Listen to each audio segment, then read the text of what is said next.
man counting down the days until his wife's killer is put in prison.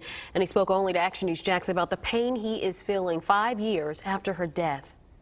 He was somebody I considered a brother back in the day. You know, I met him when I was 14 years old. Today, the state is seeking the death penalty for Donald Davidson, who killed Roseann Welsh in her Clay County home back in 2014. I'm Tanika Hughes. And I'm Ben Becker in for John Bachman. Only Action News Jax Bridgette Matter sat down with Welsh's husband. She joins us live from Glen St. Mary. Bridgette, Scott opened up about the trial process and life without his wife. Ben, we talked about it all here in this park, the pain and the loss of his wife after she was murdered 5 years ago.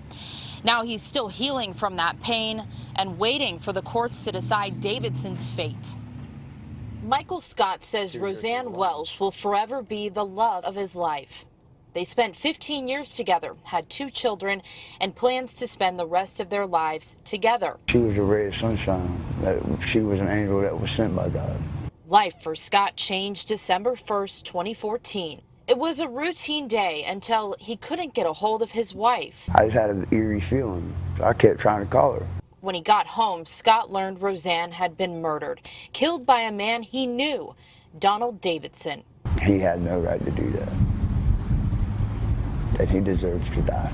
Davidson had been out on conditional release with previous convictions of molestation and aggravated battery on a pregnant woman. This man has ample opportunity and chances to prove himself worthy of his life, and he is not. Davidson pleaded guilty to Roseann's murder as well as kidnapping a family member and other crimes. For Scott and his children, every day is tough. His wife always on his mind, and what he would do if he could see her one more time. But I'd sit there and just look at her smile. That would be the only thing I'd want to see, is her physical smile again.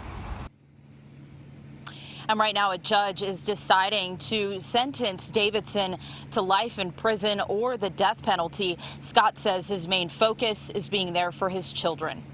In Glen St. Mary, Bridgette Matter, CBS 47, Fox 30, Action News Jax. And you can watch even more of that interview and keep up with the sentencing phase of the Donald Davidson trial by going to actionnewsjax.com. And you can also download the free news app by searching Action News Jax in your app store.